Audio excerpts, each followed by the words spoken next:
Magandang gabi po sa inyong lahat.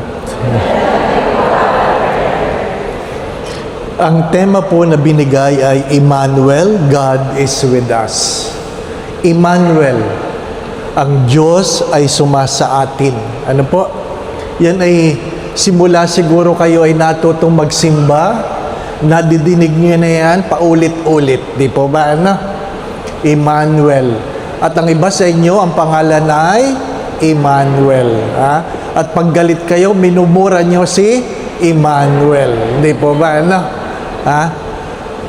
Mga minamahal na mga kapatid, ang salitang Emmanuel o pangalang Emmanuel ng Diyos ay sumasa atin ay nasasaad sa Biblia sa mga propesiya, the prophecy, na kung saan 700 years before the birth of Christ, it was already said. Can you imagine? 700 years. Bago ipanganak si Jesus, meron ang nagsabi na merong isang Diyos na ipapanganak na ang pangalan ay Emmanuel. Ang Diyos ay sumasa atin. Ano po? Nasasaad po yan sa aklat ni Propeta Isaiah, chapter 7, verse 14. Can you imagine? 700 years before the birth of Christ. And it was fulfilled according to the Gospel of Matthew, chapter 1, verse 23. Chapter 1, verse 23. Ano nasasaad doon? Sinasabi po dito, sabi po, "Behold, the virgin shall be with child and bear a son, and they shall name him Emmanuel." Sa bagong tipan, hindi lang siya nasasaad sa lumang tipan, nagkaroon siya ng kaganapan sa bagong tipan. Ano po ba ang sinasabi ng Biblia tungkol sa Emmanuel? Teka muna, Padre, hanggang anong oras ba ako dito? Si Father Aldwin, 30 minutes? Oy, grabe. Tingali 7:40. 8:40 uwi na ako, ha? Ano po sinasabi tungkol sa atin? Magbibigay lang po ako ng ilang Bible passages para may paalala sa atin kung ano ang ibig sabihin ng Emmanuel. Ikalawang bahagi po ng pagninilay ay ano ang paanyaya. Ikatlo ay ano ang habilin. Ano ibig sabihin ng habilin? Alam po ninyo, ang problema ng marami sa atin, ang hilig sa atin makinig ng recollection, ng talk, ng retreat, hindi naman nagbabago. Hindi naman nagbabago. Di po ba, ano? Nagkukwento isang pari. Sabi niya, may parokyano ako. Minsan nilapitan ako. Sabi, "Father, paulit-ulit ang homily mo." At sabi ni Father, "Oo nga, ikaw, nagbago ka na ba?" Wala naman, di naman nagbago. Naghahanap lang ng bagong maririnig, pero walang pagbabago, buhay. Ang hamon ay mayroong pagbabagong buhay. Ano po? Ha? Hindi tayo habang panahon sa lupang ito. Huwag niyong kakalimutan. Kaya tayo nakikinig, nagninilay, upang kung ano man ang mga bagay na dapat baguhin, baguhin. Upang tayo ay pag-uwi, pagkatapos sa mundong ito, hindi tayo sa smoking area pupunta. Ano po? Dalawa lang ang pupuntahan natin pag tayo namatay. Dalawa lang. Smoking or non-smoking. Ano po? Kahit hindi kayo naninigarilyo, kung hindi nyo binabago ang dapat baguhin, baka nasa smoking area kayo pagkatapos nito. Ano po? Yung mga kaaway nyo, doon nyo kayo makikita. Ano po? Yung palagi nyong inaaway. In 2 Corinthians 4:4-8, chapter 4, verse 8, Nasa saan dito, we are afflicted in every way, but not crushed, perplexed, but not driven to despair, persecuted, but not forsaken, struck down, but not destroyed. Ang Diyos ay sumasa atin. At dahil diyan, sa mga panahon ng mga pagsubok, ano po? Tayo ay hindi nabibigo. Lahat ay nasusubukan. Lahat. Ano po? Palagi ko ito sinasabi. Kapag hindi mo pa nasasabi ang hirap mong mahalin, baka hindi ka pa nagmamahal. Hindi po ba, ano? Yung mga in love,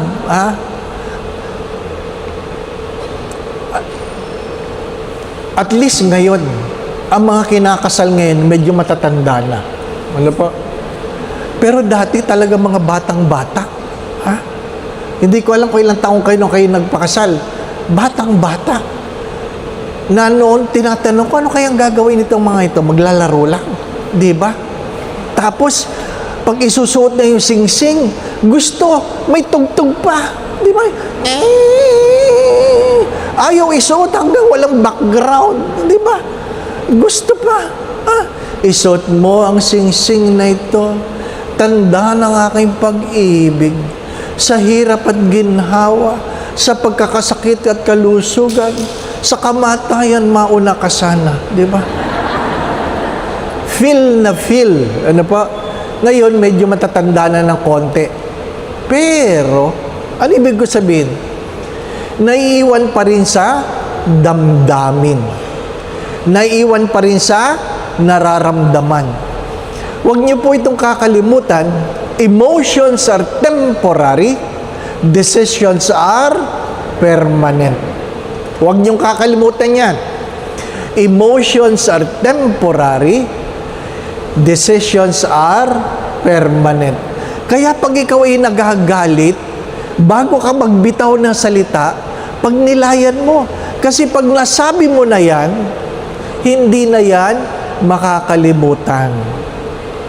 Mga minamahal na mga kapatid, wag na wag niyong kakalimutan ito. May mga bagay na pwedeng patawarin, pero hindi pwedeng limutin. Hello? Kahit gaano katanda, may mga bagay na pwedeng patawarin, pero hindi pwedeng limutin. Ano po? Anong kwento dyan? Tuwing nababasa ang pangalan ni Judas Iscariote, palaging nakasunod doon ang nagkanulo kay Kristo. Palaging nakasunod. Matagal na siyang patay. Muli nang nabuhay ang Diyos. Pero tuwing naririnig natin ang alaala tungkol sa kanyang pangalan, ay ang kanyang pagkakanulo. Mahalaga sa pang-araw-araw na pamumuhay ay tinatanong natin, ano ang gusto niyong tandaan ng tao tungkol sa inyo? How do you want to be remembered? How do you want to be remembered? Advent, my brothers and sisters, is not simply about a coming. Saint Bernard of Clairvaux have said this, I always say this, that there are 3 Advents in our lives. The first Advent is the birth of Christ. The second Advent will be the second coming.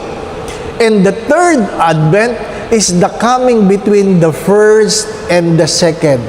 Bakit? Wala tayo sa second coming. Sinisigurado ko kayo, hindi darating yon. Hindi sa panahon natin darating ang paggunaw ng mundong ito. Pero, may kanya-kanya tayong panahon ng paglisan sa mundong ito. Di po ba, ano? Palagi ko itong kinukwento na kung saan nagmisa ko sa patay, iyakang-iyakan. Iyakang-iyakan. At pagkatapos ng misa, sabi ng nanay, sana, Father, pag may namatay, sabay-sabay na lang. Sabi ko, bakit naman?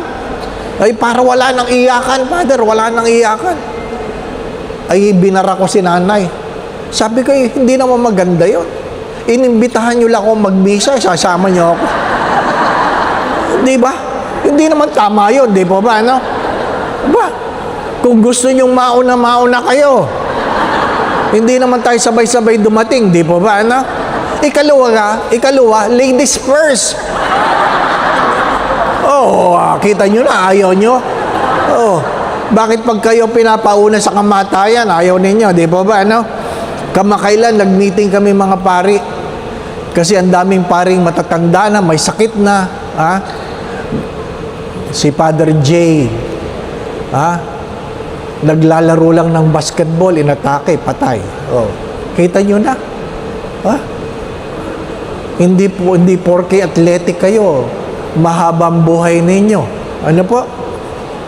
Kaya, sa meeting namin, tinanong nung in charge, sabi, ilagay na sa last will and testament, pag kayo may sakit, para hindi na nahihirapan ng simbahan. Ano gusto nyo? Kahon o garapon? Ano po? Ha?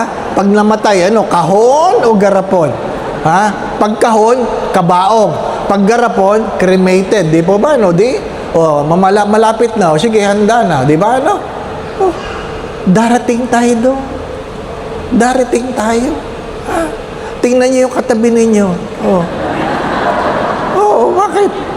Pinapatingnan ko lang naman. Kung ano-anong iniisip ninyo. Di ba?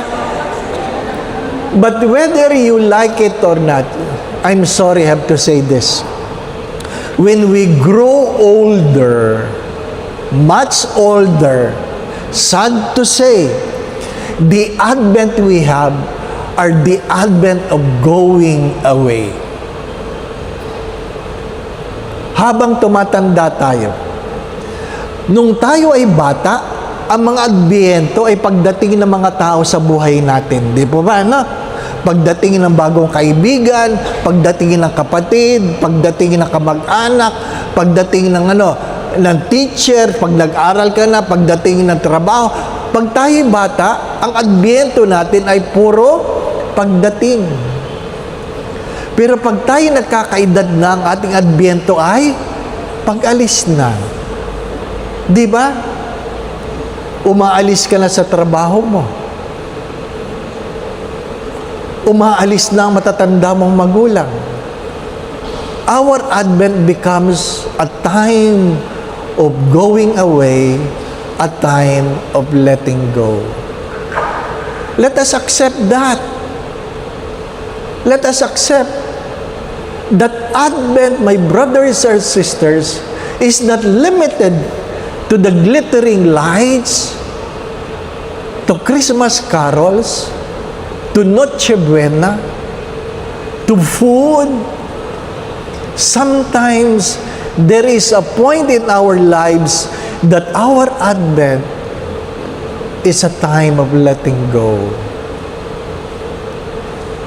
Noong February, this year lang, ang aming panganay na kapatid, 65 years old, nag-complain lang na sakit ng tiyan. Dinala ang sarili sa Makati Med. Alas 9 ng umaga. Alauna, patay. Hindi ko na inabot. Pagdating ko sa hospital, nakabalot na. At sabi ng doktor, doon sa nag-a-assist, pakibuksan mo yung body bag kasi nasa plastic na. So, binuksan. Nakita ko, mukha. Agad ang tanong ko, ano naman nagmamadali ka? Di ba? Buti hindi sumagot. Di ba? Pero, ano ibig ko sabihin? Walang nakakaalam. Don't be complacent. As we grow older, my dear friends, hopefully we are not taking things for granted anymore. We do not have the luxury of time. I always tell children, young men and women, if they have an aging parents, stop hurting them. Because do you really have the courage to answer the question, ilang Pasko na lang meron sila? Di po ba? Kayo, tanongin niyo ang sarili ninyo, ilang Pasko na lang meron kayo? Si Father naman. Oo. Palagay niyo habang panahon kayo dito? Hindi. Yan ang katotohanan. Ilang Pasko na lang meron. At mahirap doon, ilang Pasko na lang, ilang beses na nating nadinig yung salitang, God is with us, pero ang Diyos ay wala sa atin. At palagi ko rin itong sinasabi, kung walang puwang ang Diyos sa buhay mo, pagkatapos mo dito, saan ka pupunta? If Christ not in you, do you think you will be in Christ after you die? Father, yung magnanakaw nga, nakapako sa krus, sinabi lang niya, alalahanin mo ako, pagdating mo sa iyong paraiso, nakapasok agad sa langit. Totoo yun. Totoo yun. Pero wag niyong nakakalimutan, nakapako yun. Kung gusto niyo makapasok agad sa langit, magpapako din kayo. Oo. Gusto lang natin sarap, ayaw natin ang hirap. 2 days ago lang, nanonood ako ng news. Pinapanood ko yung statistics. Alam po ninyo, nung September lang inilabas ang iPhone 17. September. Lumabas sa Pilipinas, October. Ano po? September. Nilabas sa buong mundo. Alam niyo po ba? Up to yesterday, ang nabentang iPhone 17, 243 million.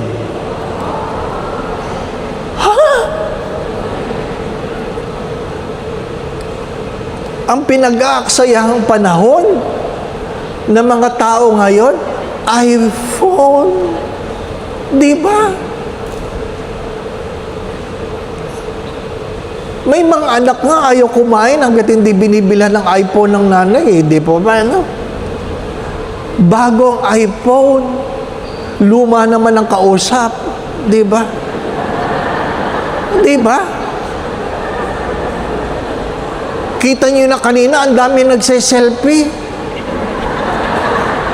Ang tatanda na, nagse-selfie pa. Oo.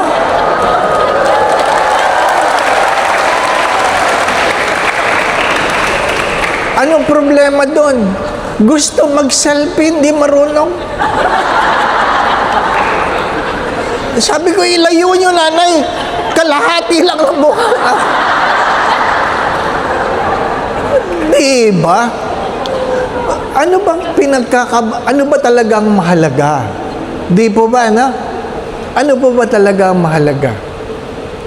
My dear friends, my brothers and sisters, in Exodus 18:22, God will direct you so that you will be able to endure. To endure what? To endure what? We are called to endure, not to suffer, so that we might be able to become the person we ought to be, not what the world is trying to offer us. Paulit-ulit niyo po itong nadidinig sa akin. What really matters most is not what your hands can hold, but what your hearts can keep. What really matters most is not what your hands can hold, but what your hearts can keep. 27 years na akong pari. Ang isa sa pinagbago sa buhay ko, nung batang pari ako, nagagalit ako kapag merong tumutulog na cellphone sa misa. Nagagalit ako. Ngayon, tanggap ko na. Matanda ang may-ari niyan. na may bagong cellphone, hindi alam kung paano isa-silent. Hiyang-hiya sila sa sarili nila. Hiyang-hiya. Hindi nila malaman kung paano. Gusto ka sanang antayin para, Nay, okay ka lang. At ayaw mamatay, tatayo yan, tatayo. Doon. Ha? Naka-speaker phone. Para marinig. Ano ka ba? Nagsisimba ako. Ganon talaga. Di po ba, Gusto natin makiuso. Alam naman natin, pag tayo matanda na, dalawa lang ang mahalaga sa cellphone. Di po ba, Malaki ang letra at malakas ang tunog. Bakit? Lumalabo ang mata, humihina ang tenga. Oo, nagbabasa. Ipalayo mo doon sa katabi mo para makita mo. Yung iba nga, iPad lang gamit di ba? Grabing tumawa yun, lakas.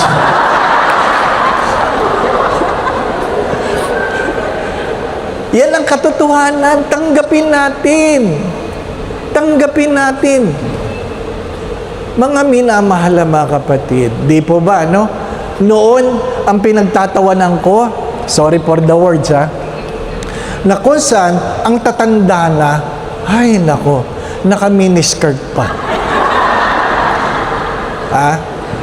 Dahil kababatikos ko sa misa, nagtigil sila. Ano pa? Di ba? Pag may edad ka na, magsuot ka ng bagay sa iyo. Di po ba, Hindi kailangang nakapost dyan kung ano isusuot sa misa. Kung anong bagay sa iyo. Nay, huwag ka na mag-crop top.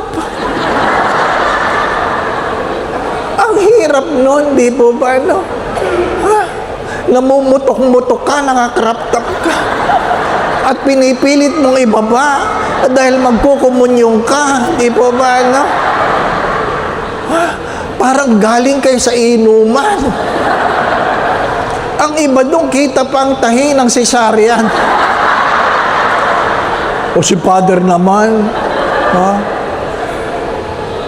Kasi may binabagayan. May binabagayan. Meron kaming lektor dati, ang tanda na. Naka-high heels. Ano po? Ako ang ninenervyos. Hindi pa kami nagmimisa, nagdadasal na ako. Bakit? Pag natisod si nanay, ang laki ng problema mo, di po ba, Bakit nga ba? My dear friends, my brothers and sisters, yes, it is true in Philippians 4:13, I can do all things through Him who strengthened me.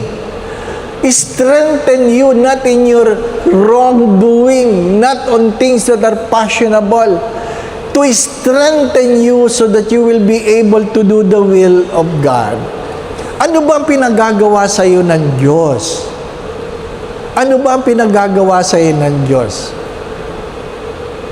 Mas madali ang magsimba kaysa sa mag-alaga ng may sakit. Di po ba, Di ba? Ay, nako. Totoo yan. Mas madaling magsimba kaysa magbayad ng utang. Di ba? Ang iba sa atin, kung mangutang, napakababait. Pag panahon na nasingilan, ang haba ng uso, ang tatapang. Di po ba? Ikaw pang hihingi ng tawad. Mare, kailan mo ba babayaran? Ano ka ba? Alam mo namang wala akong pera. Ay, sorry. Ang hirap ngayon magpautang. Ang tumatagal na relasyon ngayon, utang na lang. Kaya, nagsisimba tayo. Hirap na hirap tayo sa peace be with you. Kasi nakikita mo yung may utang sa iyo. Posturang postura. Di po ba, At ang nakakagalit, nangutang sa iyo, nagtitiis ka sa pangatlong init ng ulam, nakapost siya, kumakain siya sa labas. Di ba? Mga minamahal na mga kapatid. Kaya nga, sinasabi sa Romans 12:12, rejoice in hope, be patient in tribulation, be constant in prayer, because God is with us. Kung hindi ka magdadasal, baka magbikti ka. Ano pa?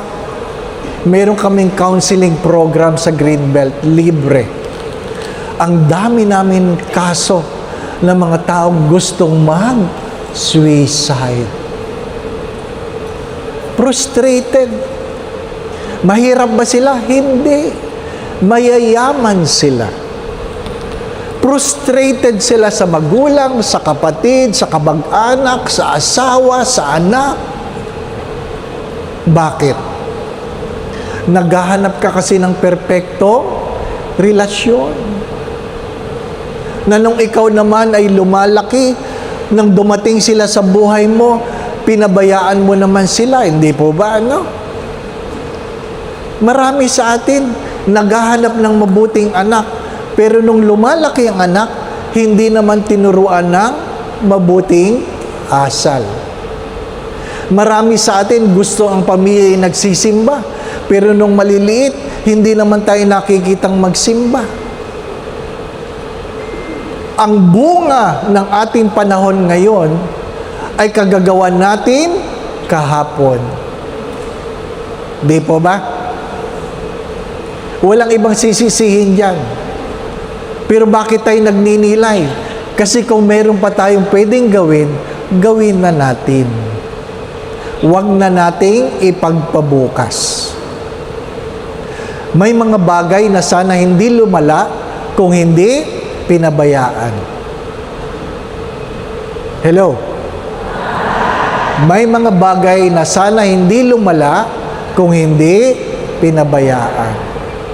Habang may panahon, ang Adbyento ay isang pagtingin, hindi lang ng kahapon, hindi lang ng bukas, kundi ang kasalukuyan. Ano ang hinihingi ng Diyos? Ano? Di po ba? Merong isang ama na iyak ng iyak. Bakit? Pinalaya siya ng sarili niyang mga anak sa bahay. At ano ang kwento mo, tatay? Alam ng mga anak na siya ay may ibang babae. May ibang babae. Ang mga anak ang nagpalayas, hindi si Mrs. Anong nadinig ni Mrs. mula sa mga anak? Nanay, itigil mo na yung katangahan mo. Nanlalalaki si tatay.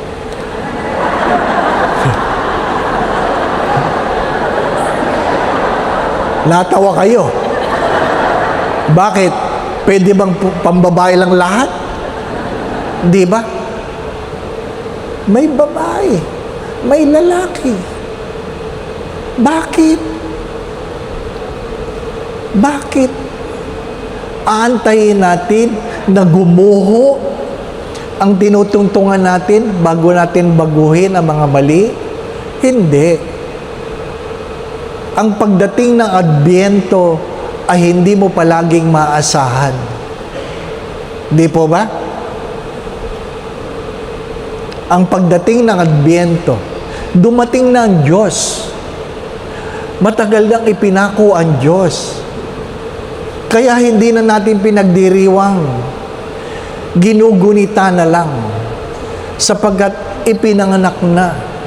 Ang tanong, ikaw, kailan ka magkakaroon ng pagbabago upang ikaw naman ang ipanganak sa piling ng Diyos? Di po ba, ano? Ang tanong palagi ng Adbyento ay, ipapanganak ba ako sa piling ng Diyos? Pagkatapos kong tanggapin ang kapanganakan ng Diyos sa piling ng tao? Di po ba, ano? It is a difficult question. As Galatians 6:9 says, "And let us not grow weary of doing good, for in due season we will reap if we do not give up." Kung ano man ang hamon, ang palaging panawagan ay gawin ang tama. Gawin ang tama. Narinig nyo na ito. Kung hindi sa'yo, huwag mong kukunin. Kung mali, huwag mong gagawin. Narinig nyo na yun, hindi po ba, ano? Kung hindi totoo, huwag mong sasabihin. At kung wala kang alam, huwag kang magsalita. Di ba? Pagka minsan, yung mga walang alam, yun ang maraming sinasabi. Kaya kumakalat ang chismis. Kasi ang magic word ay, alam mo na ba? Atin-atin lang ito.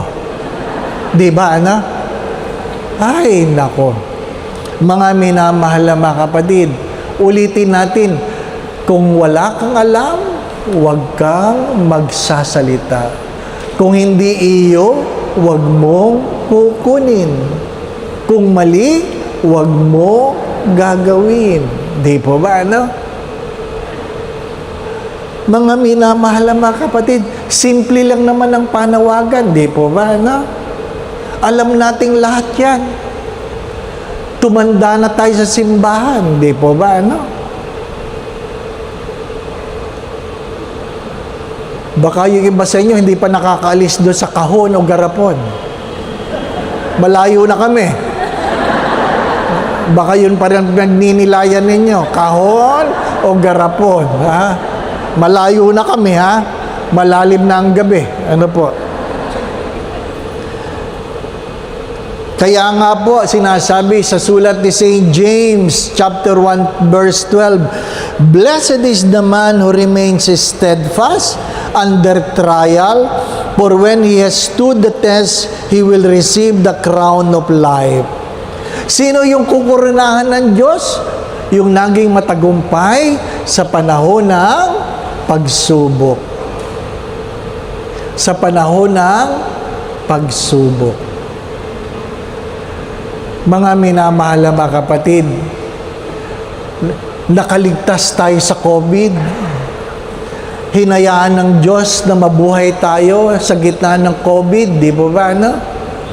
Mahirap naman yung namatay ka sa inggit, di ba? Bakit?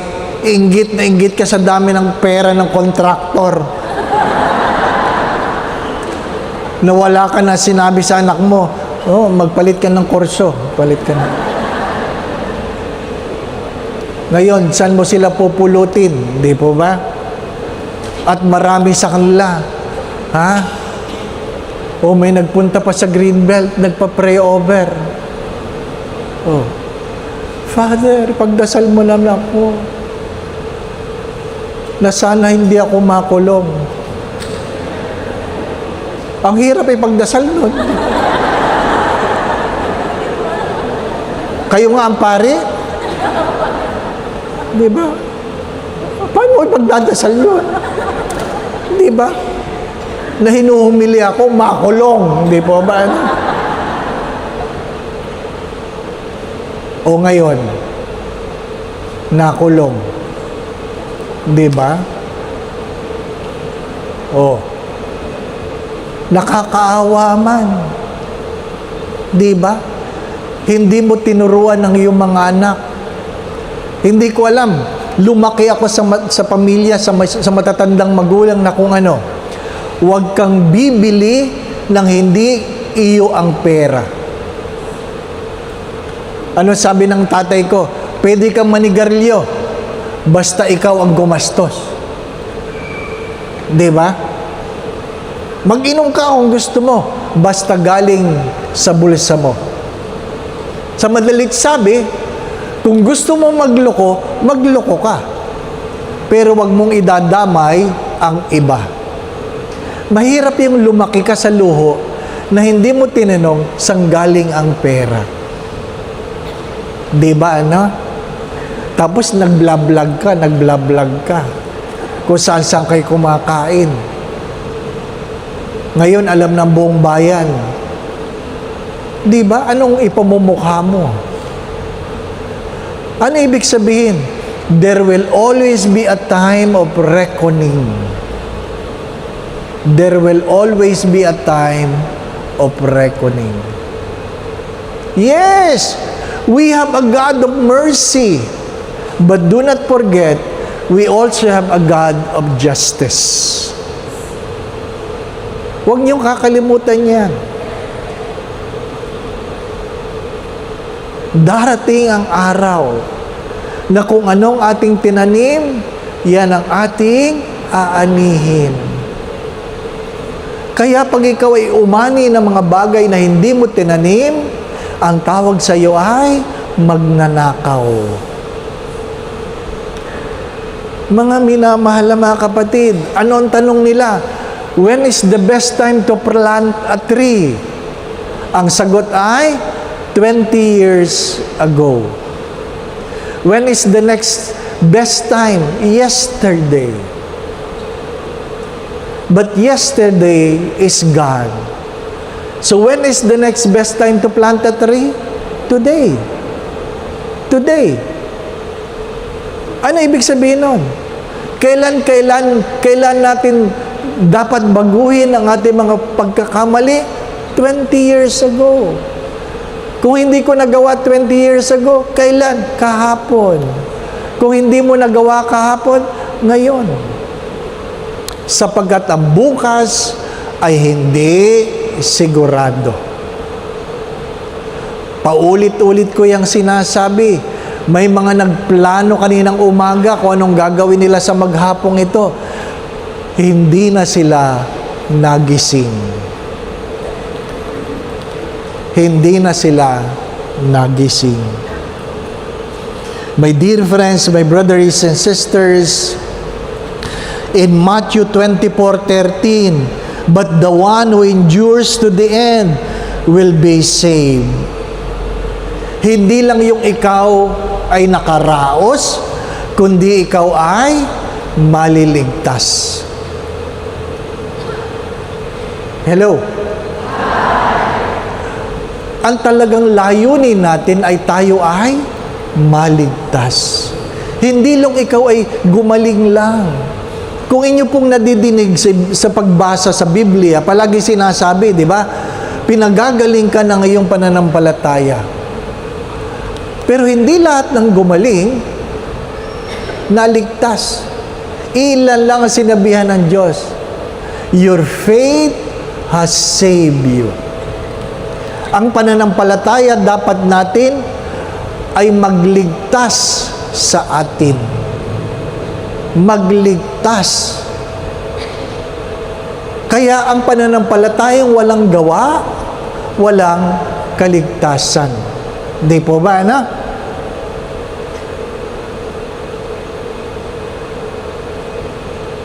Ang aking tanong ay, ginawa mo na ba? Ginawa mo na ba? Di po ba, no? Ito mga nakalipas na linggo, nadidinig ninyo sa mga ebanghelyo, 3 bagay lang, ang paulit-ulit. End of times, death, and judgment. Before Christ the King, the readings will always remind us that life is short and death is certain. Maiksi lang ang buhay. Kaya huwag kang magpapabaya. Pinapaalalahanan ka ng Diyos. Di po ba, no? Hindi lang yung may kamatayan, merong paghuhusga.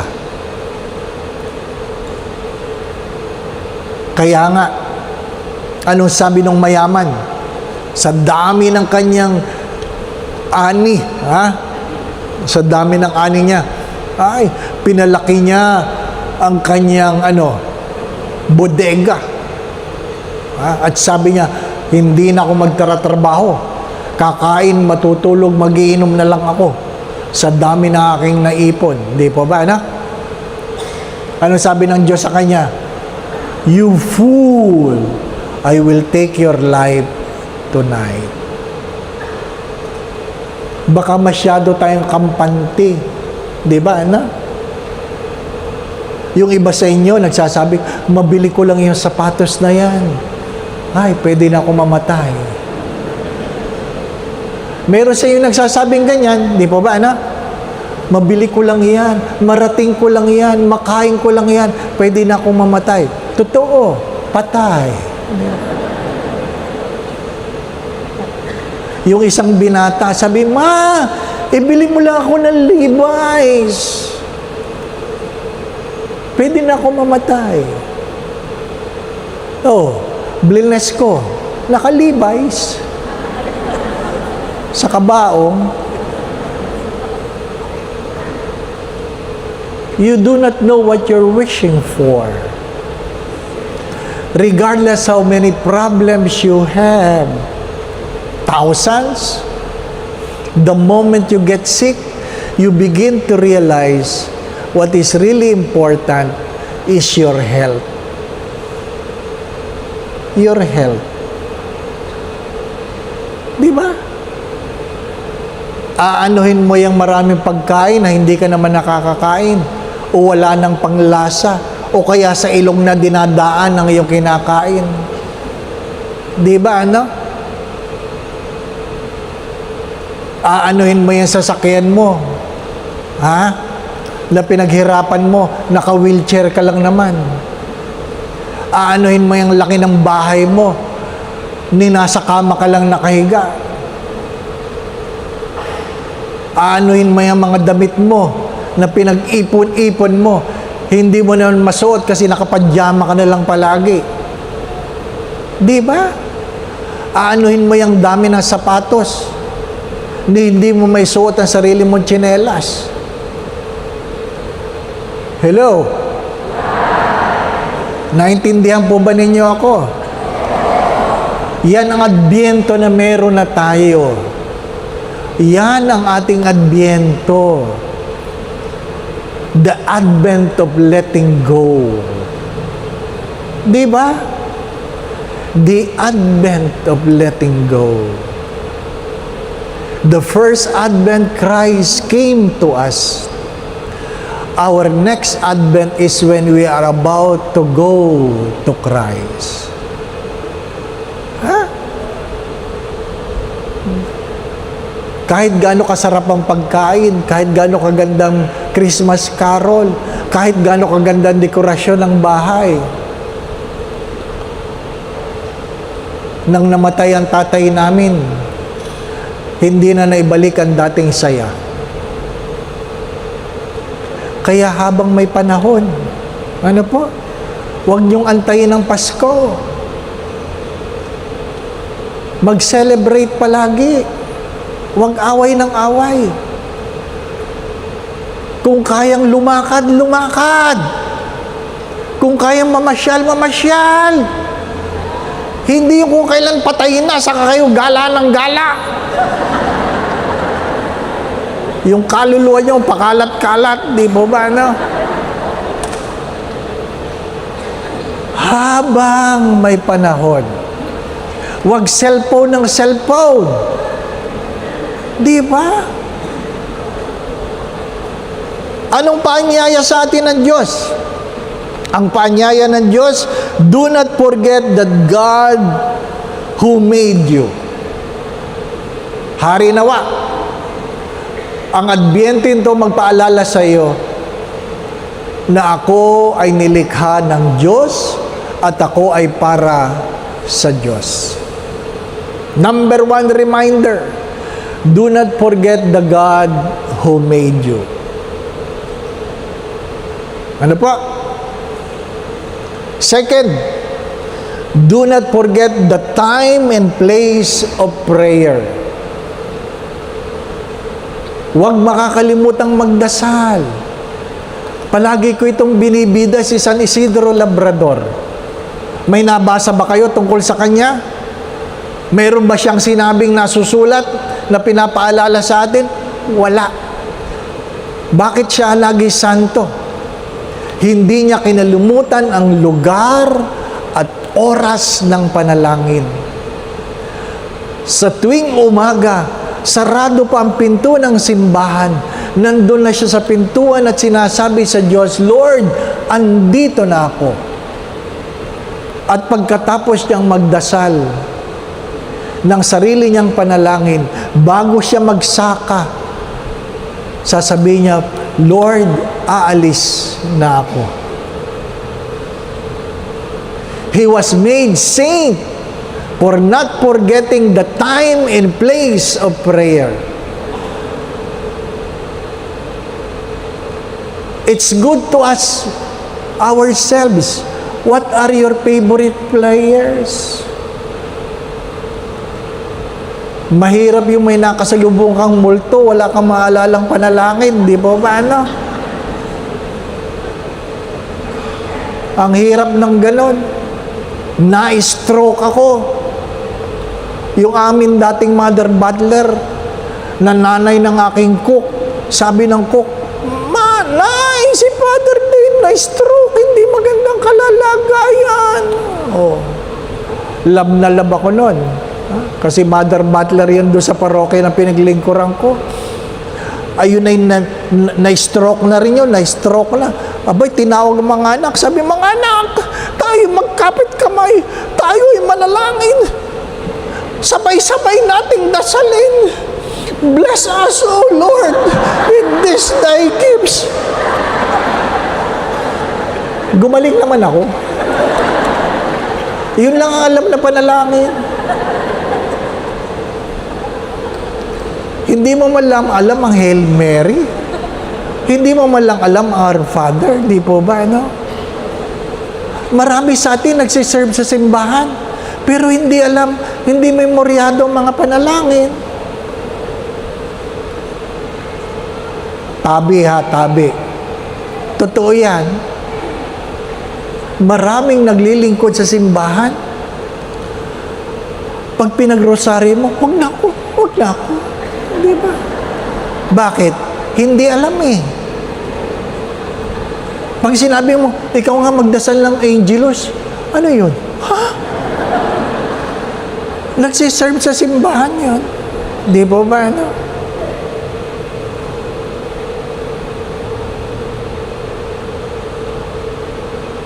Meron kami isang misa. Yung aking spiritual director, ang yumaong si Father Ben. Oh, kasama niya ako. Oh, may misa sila. Ha? Sabi niya, pagkatapos ng confiture, ano po? Ha? Ako'y nangungumpisal. Pagkatapos doon, sabi niya, awitin natin ang papuri. Naku, merong may alam.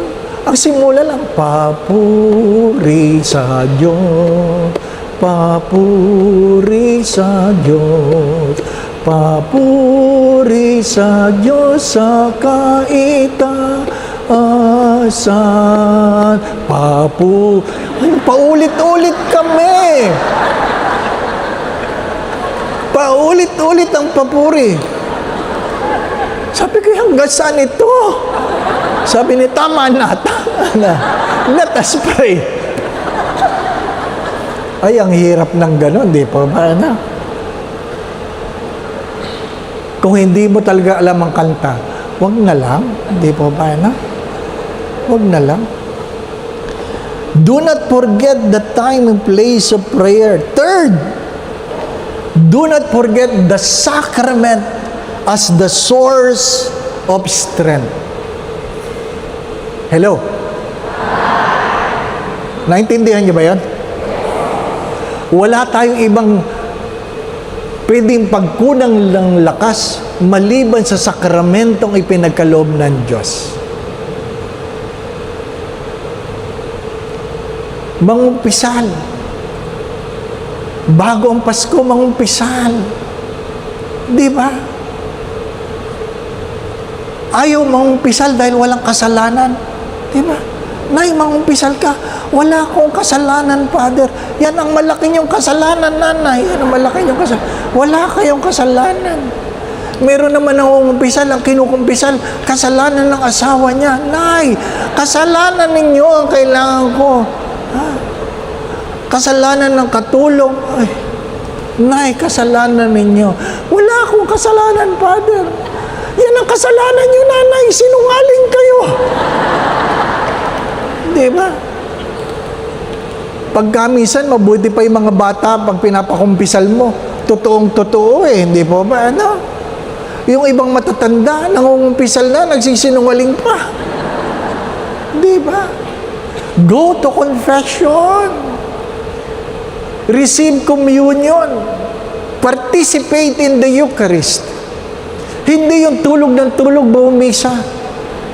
Sa communion lang gising. Lungangi pa. Ano ibig sabihin ng lungangi? Hindi pa alam kung anong ginagawa. Nangungumunyo na, nakalabas ang dila, nakaganyan pa ang kamay. Pinahihirapan pa ang pari. Sinasabihan ko, ano ba gusto nyo? Dine in o take out?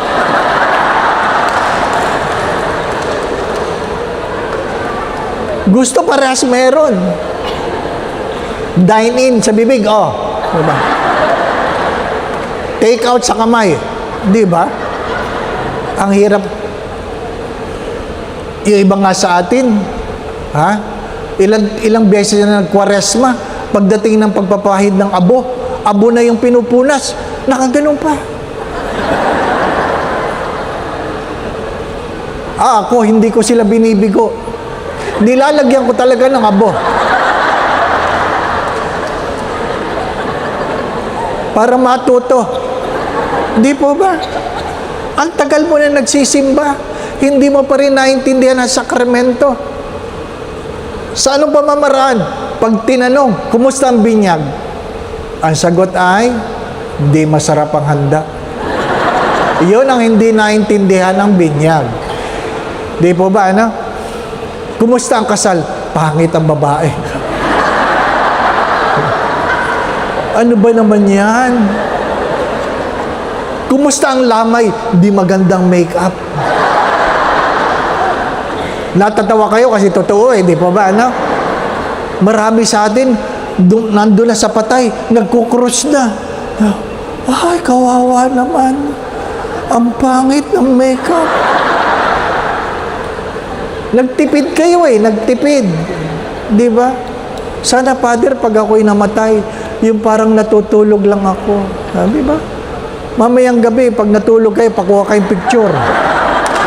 Para mayroong kokopyahan, di ba ba, ano?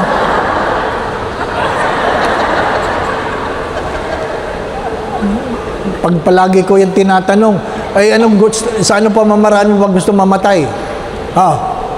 Gusto mo ba ikaw ay nalulunod? Taas ang kamay. Nalulunod. Sino may gustong nalulunod? Wala! Nasagasaan dyan sa harapan ng simbahan. Wala! Nasusunog. Nag-crash ang aeroplano. Alam ko ang sagot nyo. Gusto nyong lahat kayo ay natutulog. Sana kunin ako ni Lord habang natutulog. Yan ang panalangin ngayon. Pinagdadasal ko na yan. Lord, sana kunin mo sila habang sila'y natutulog. Kaya sa misa may namamatay. Natulog eh. Pag kayo ay nagsimba sa akin, tandaan nyo yan. Pinagdadasal ko yan, Lord, kunin mo lahat ng natutulog. Para wala nang hirap, di ba, ano? Ayun naman ang panalangin nyo, di ba, ano? Unang pagbasa, unang pagtulog. Ikalawang pagbasa, pangalawang pagtulog. Humiliya, mahaba-habang pagtulog. Kinuha na ni Lord, di ba ba, ano?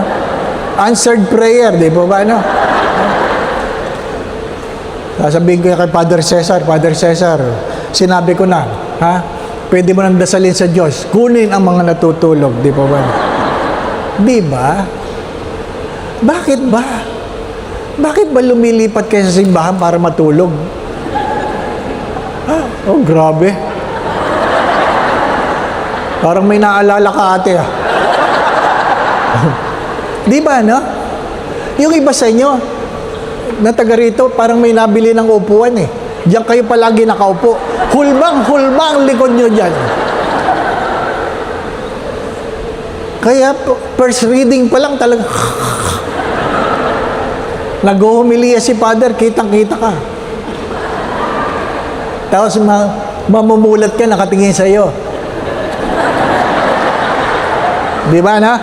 Ngingiti ka na lang. Tapos, babawiin mo ang kapal ng mukha mo. Paglabas, Father, ganda ng homily mo. Talaga, ha? Opo. Ano sinabi ko? Basta maganda. Di ba? Wala. Naiwan tayo sa obligasyon. We have failed to avail of the grace of the sacrament. Kung may sakit, magpapahid ng langis. Hindi yung kung kailan naghihingalo na. Father, ang nanay ko naghihingalo na, puntahan mo naman. Nung hindi pa malala, hindi ka tumawag ng pari. Di ba ba, ano? Kung kailan naghihingalo na, saka kayo tatawag ng pari. At namatay. Sasabihin, kaya namatay yan, pinuntahan ni Father. Oh, kawawa naman si Father. Di ba? Do not forget the sacrament as the source of strength. Fourth, do not forget the power of intercessory prayer. Do not forget the power of intercessory prayer. Kaya nga, pwedeng magpamisa.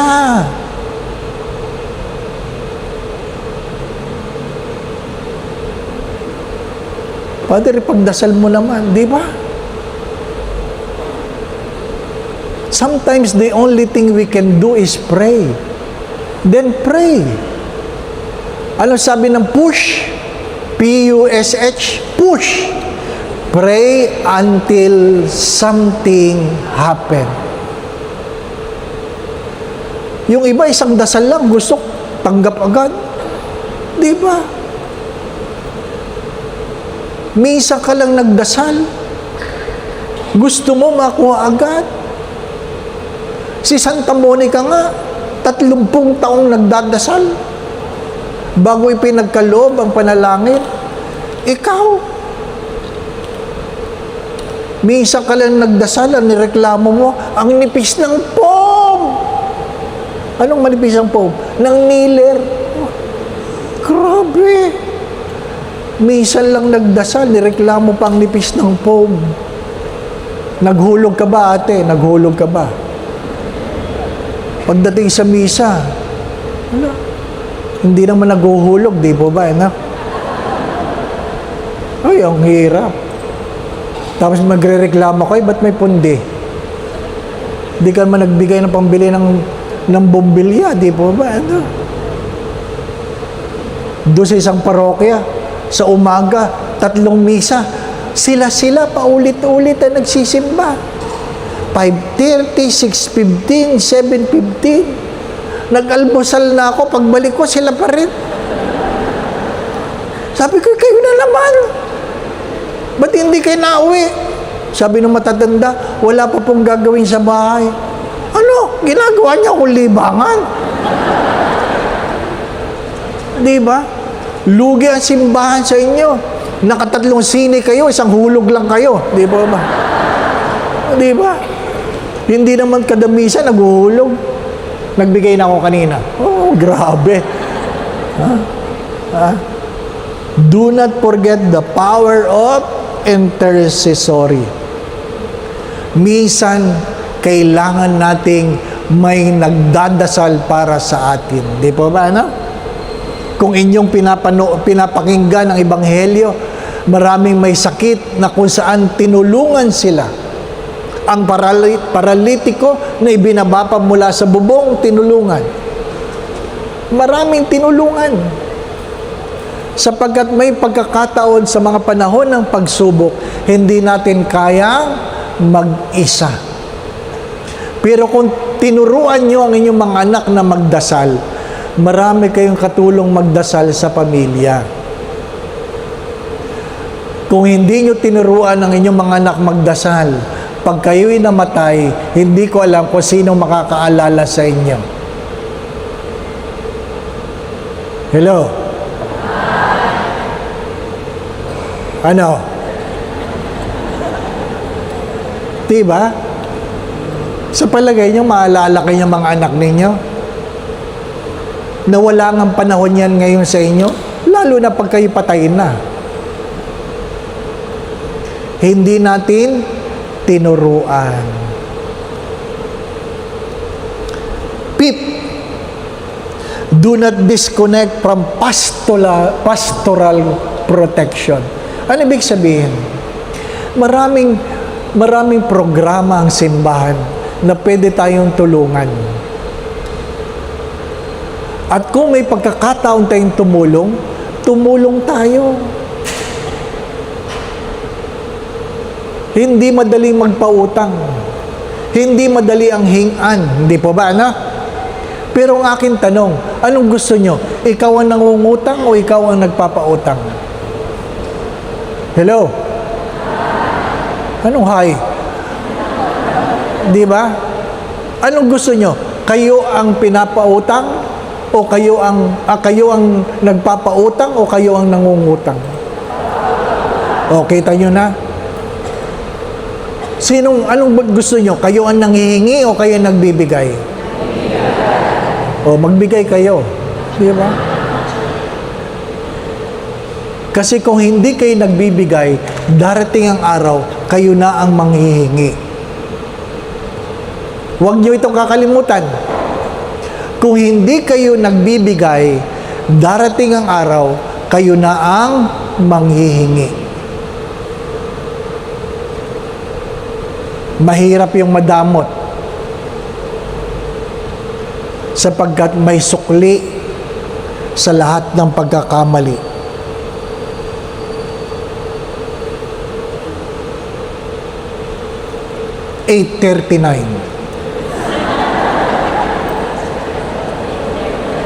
Diba? Kala nyo ha? Di ko nakalimutan yan. Ngayon, anong huling habilin? Therefore, Advent is not just an event. Advent, it is not just an occasion that we celebrate. Advent should be an attitude. Ang Adbyento ay dapat isang pananaw na may dumarating at merong umaalis. Merong simula at merong katapusan. Merong kabataan at merong pagtanda. Merong kapanganakan at merong kamatayan. Yan ang Adbyento. Adbyento. Hindi yan tungkol sa pagkain. Hindi yan tungkol sa Christmas lights or Christmas carol. Ang Adbyento ay nagtatanong, nasaan na ako?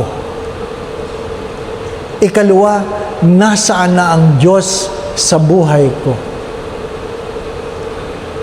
Kung hindi pinapanganak ang Diyos sa puso mo, paano ka ipapanganak sa puso ng Diyos? Kung hindi nyo tinatanggap ang Diyos sa inyong pamilya, paano tatanggapin ng Diyos ang pamilya ninyo?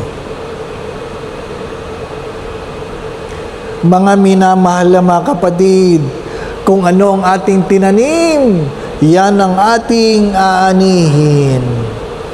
As we get older, we witness the advent of going more than of coming. We witness the advent of going more than the coming. If Christ have no place in you, how can you have a place in Christ? My dear friends, my dear brothers and sisters, stop accumulating things. Don't look at Advent as a time to buy something new, to eat more. Pagkamisan, ang tingin ng tao sa Pasko, panahon para kumain, lumamon, party. Di po ba? Panahon ng 13 month, para lang yan sa may trabaho.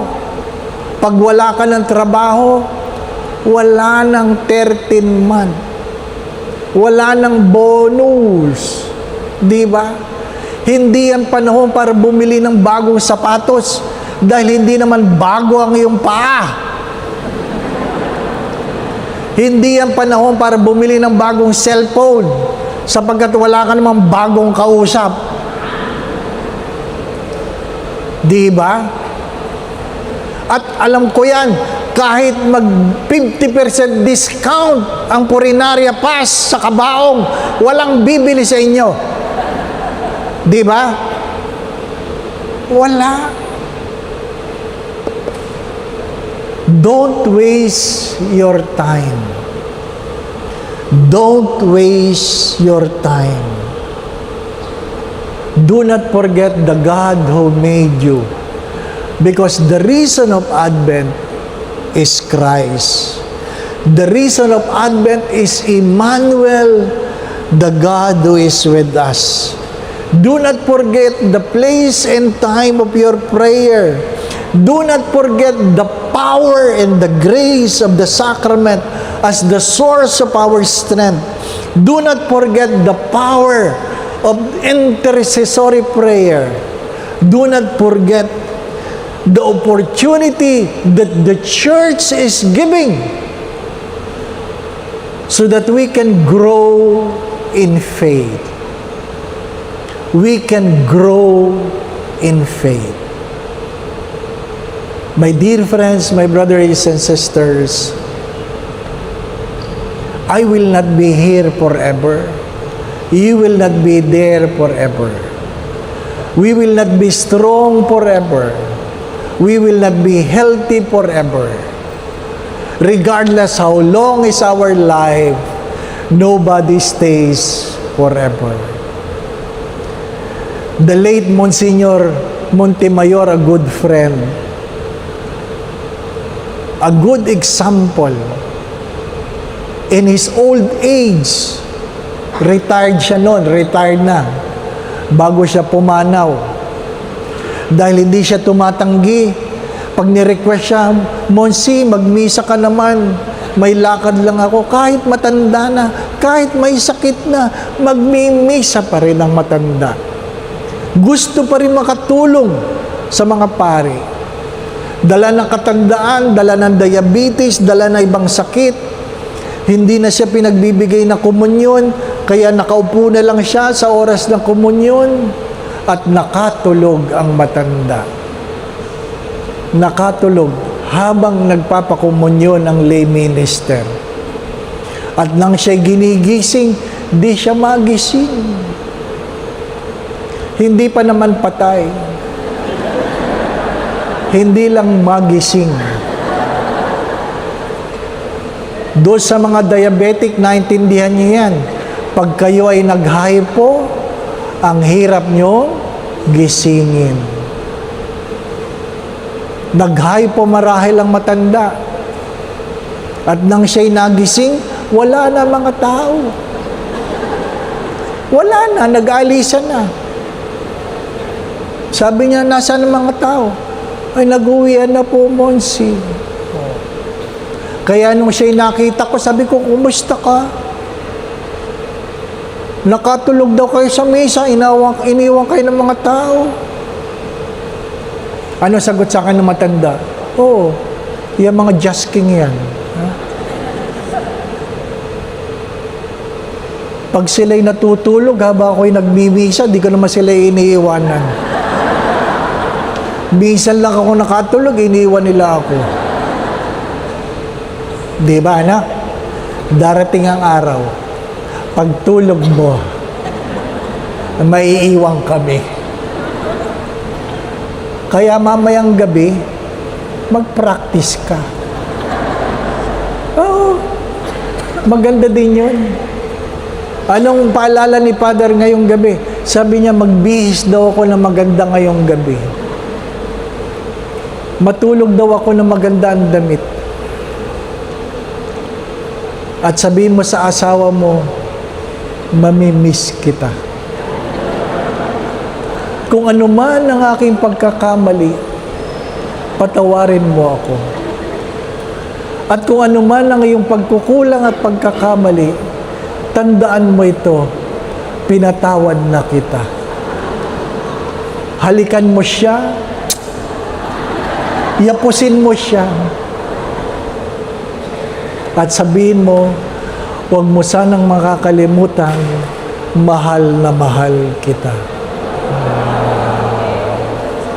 At sasabihin sa'yo ng asawa mo, bakit? Mamamatay ka na ba? Ang sagot doon ay, hindi ako, ikaw. Bakit palaging ako? Di ba, ano? Practice.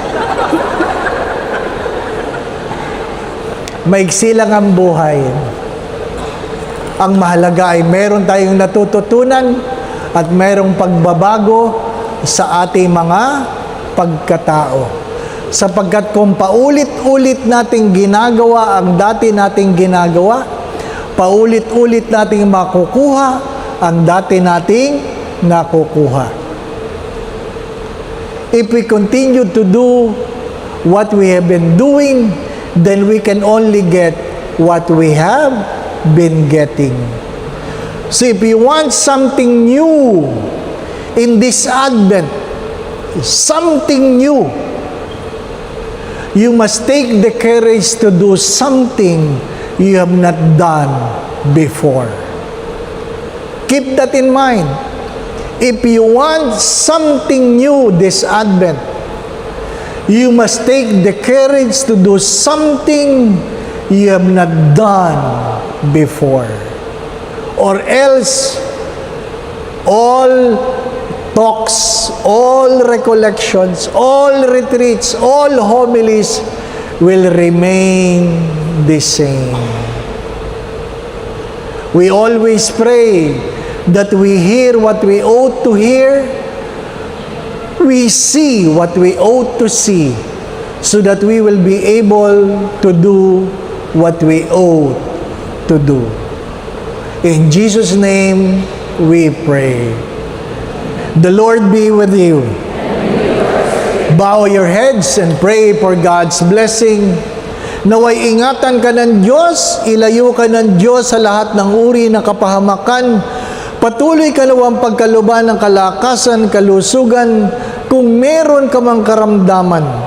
Sa makapangyarihang pangalan ni Jesus na taga Nazaret, pagkaluban ka ng kagalingan. Naway marapatin ng Diyos na sa isang salita lamang niya, ikaw'y gagaling sa iyong karamdaman. Kung anuman ang iyong mga pinagdadaan ng suliranin o problema, tuwangan ka nawa ng Diyos. Alisin nawa ng Diyos ang iyong mga pagkatakot at pangamba. Dagdagan nawa ng Diyos ang iyong pananalig at pananampalataya sa Kanya. Naway hanguin ka sa kahirapan. Tuwangan ka sa iyong mga suliranin. Pagalingin ka sa iyong mga karamdaman. Nawa ang iyong pamilya, ang iyong mga mahal sa buhay, ay pagharian kayo ng pagmamahalan, pagkakaisa, pagkakasundo-sundo. Kapayapaan, kasayahan, puspos ng pag-ibig at kasaganahan, lalong-lalo na sa darating na Kapaskuhan at Bagong Taon. Sa tulong at